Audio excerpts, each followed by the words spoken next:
Hello everyone, my name is Hamish and I'm here to talk about Celtic. Okay, so I'm not sure how many of you watching this know who I am and how many of you have no idea who that rather handsome man now on your phone, laptop or TV screen is. I would say the vast majority of you probably don't know who I am, so to those people I'll say hello, and to those of you who know who I am I'll say hello. You're witnessing a very special day, historic day, some may say. No, not Brendan Rodgers finally managing to win at Easter Road in his 148th attempt. It's the very first video of Celtic A.M. But what is Celtic A.M? I'm guessing is a question you've got for me right now. You probably have some other questions as well, so I'm going to do my best to answer them at the start of this video. Then we'll get on to talking about what we all really care about, and that is of course glorious, hapless Celtic. So again, you may or may not be aware, I have been doing some work with the Celtic Way over the past couple of months, hosting their morning briefing show with Ryan McGinley, Tony Haggerty, etc. And I've loved it. However, I have been getting seeing the comment come in on almost every stream, sometimes multiple times, asking why I left 67 Hail Hail and ended up on the Celtic Way. And I'm guessing now you'll have an additional part to that question: why are you now starting your own channel? So why did I move on from 67 Hail Hail? Was there a dramatic falling out between me and my co-host? And am I going to share the story right now? No, because there wasn't a falling out at all. I know that's what people jump to, but genuinely not. What happened was I moved to Australia. Yeah, you again should probably point that out right away. I am in Australia right now. I know you can't probably tell from the lack of tan, etc., and the lack of a mullet, maybe one day. But yeah, I moved to Australia, and soon after I moved here, I kind of wanted to move away from the Celtic stuff and into a media job out here. I left 67 Hail Hail, I think in October, and took a couple of weeks off to recharge, and very quickly realised that I wasn't going to be able to get a permanent media job out here. You don't need to know the full story because it would bore you, but it's to do with the visa, basically. So I very quickly realised that I wasn't going to get my dream media job out here. But I always had my second choice. You are my second choice. So I got a job offer soon after leaving 67 Hail Hail from the Celtic Way, just asking me to host their morning briefing show Monday to Friday, and I've really enjoyed doing that. I will continuing to do that. However, it is only an hour out of my day. Late at night, around 9 p.m, we do the video. So I still have like the rest of my daytime here in Australia to get on with something. And while I would just love to sit around and do absolutely nothing, it is also good to be productive and get in and talk about Celtic. That's the obvious choice for me right now. All joking aside, you're not my second choice. I absolutely love talking about Celtic and making videos about Celtic, even in the tough times.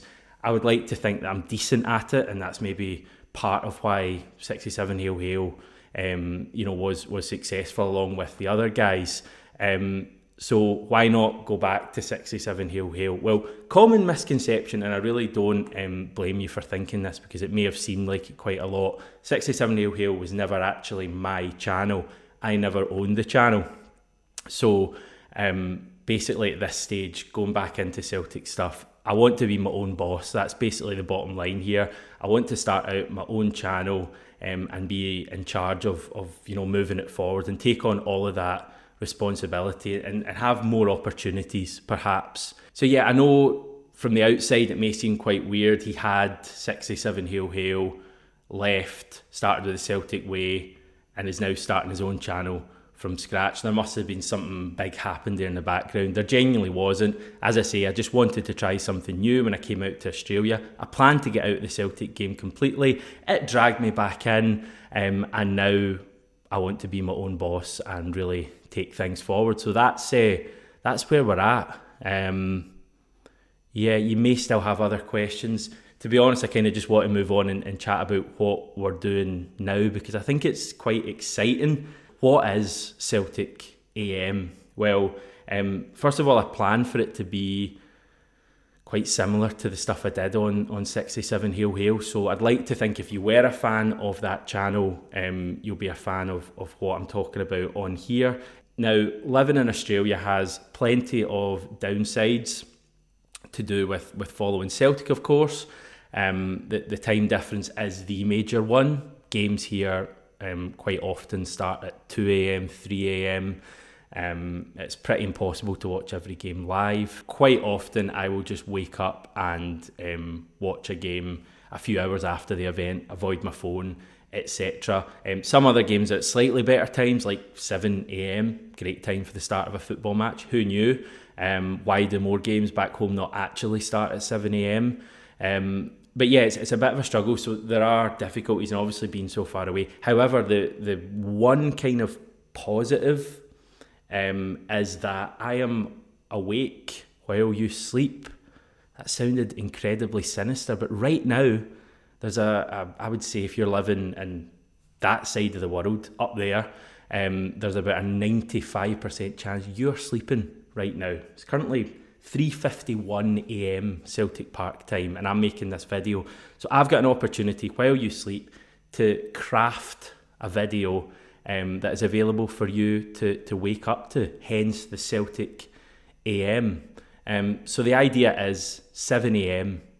When you wake up, you'll have a video waiting for you to watch alongside your bowl of cornflakes or in your morning commute, or even just later in the day. You can do it at lunchtime or after work as well.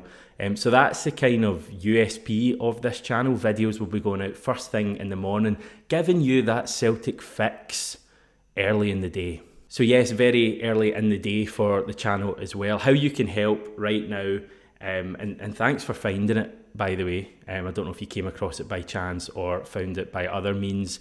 If you'd be able to subscribe to the channel and also like this video, that would really help grow things early on, and let as many people as possible find out about the channel. So I've spoken for far too long. Hopefully the majority of you just have skipped through this bit, because we want to talk about Celtic now after last night's win over Hibs. So was it a victory that will prove to be the making of this team, this struggling team, or was it a late penalty that will simply paper over some very obvious cracks? The truth is that we don't really know the answer to that. Only time will tell us as we move forward.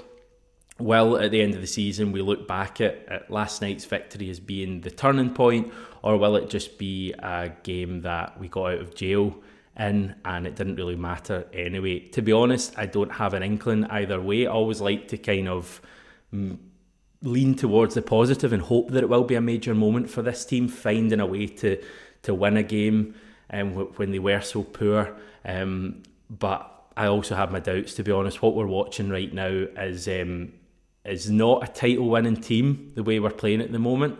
And certainly last night, I thought we got away with one. I thought Hibs in the second half had enough chances to win that match. Our performance wasn't worthy of winning the match. I'm well aware that performances aren't what decide who wins a match. It's goals that do that, and we scored 2, Hibs scored 1. But it really felt like we got away with one. And as I say, this doesn't seem like a team who are destined to win the title right now.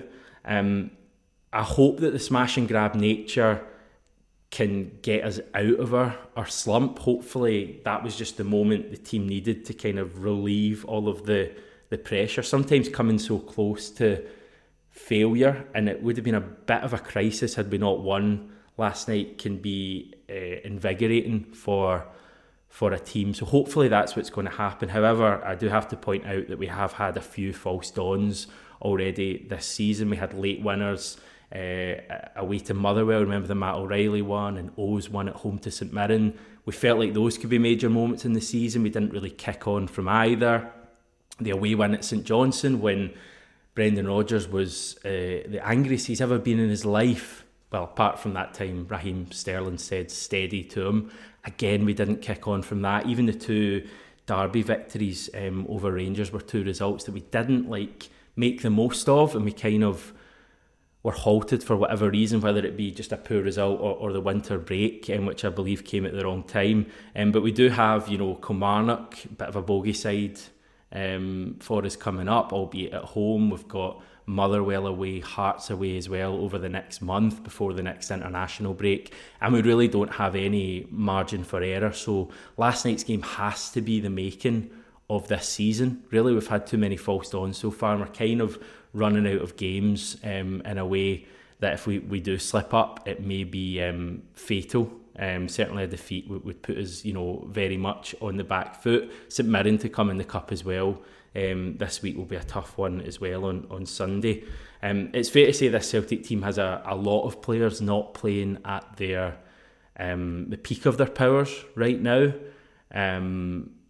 It's probably easier to name those who are actually playing really well at the moment.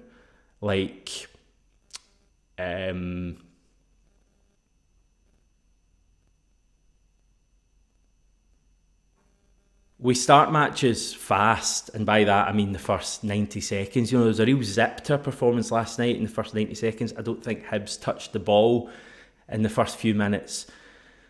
And that's a clear instruction. We need to get after this game early. But it kind of peters out very quickly. Even after getting the goal last night, you're looking to build on it. And it just kind of became a really flat performance quickly. And then in the second half, we invited Hibs onto us. They eventually got a goal. And that's been a real pattern in a lot of our matches this season. And there's been obviously missed chances in there as well.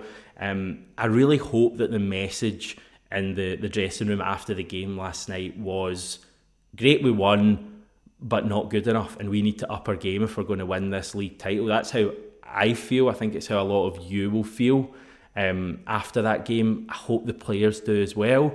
I must say, after the match, watching the celebrations on the pitch in front of the Celtic fans, I'm not saying that the players shouldn't have been happy because it was a big result, but for me, it would have been applaud the fans, thanks for your support, big win, bit of that, and get up the tunnel, because that wasn't good enough. And I just thought it was slightly too jokey. There was too many smiles on players' faces, and again, that may be a ridiculous thing to say after we scored a last minute goal. Hopefully you get where I'm coming from.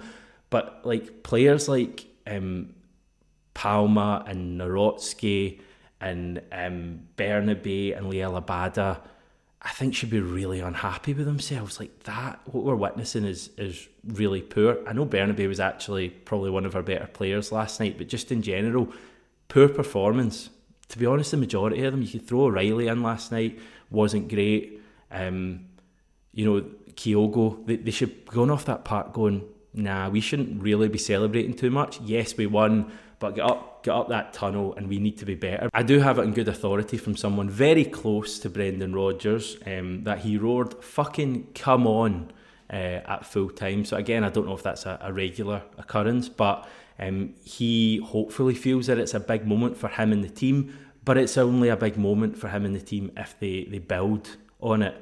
Incidentally, Rodgers did tell the media after the game, he said, I said to the players before the game, listen, whatever has happened before, you have 14 games left. You're not going to win the title tonight or lose it, but you can make a big psychological impact by coming away to a tough ground and winning.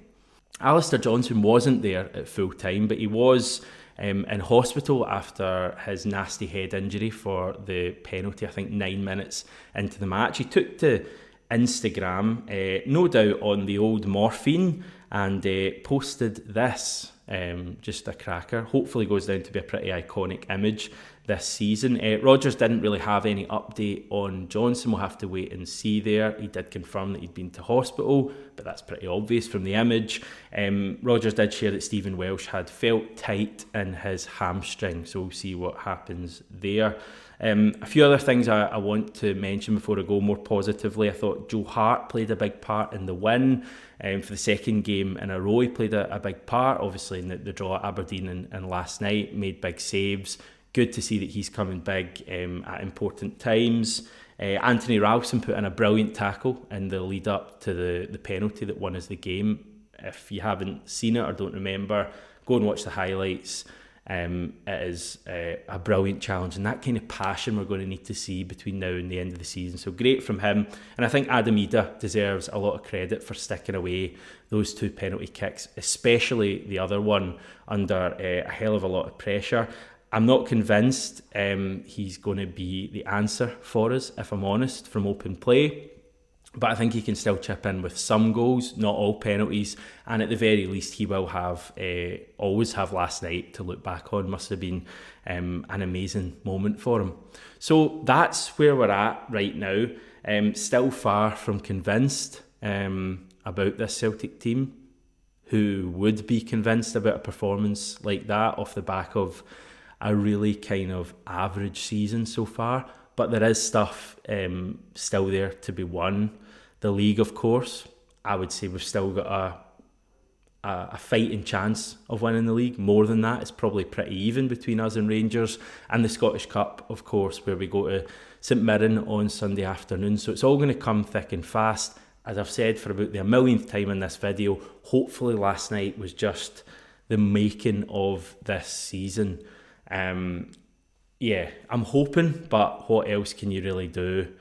So much to work on, but yeah, maybe a small reason to be hopeful for what's to come. But yeah, thanks for tuning in, everyone. Don't forget to subscribe and like the video if you wouldn't mind. Tell a pal about this new channel. And yeah, I'll be back same time tomorrow to look ahead a bit to St Mirren and chat about any other news that's come up.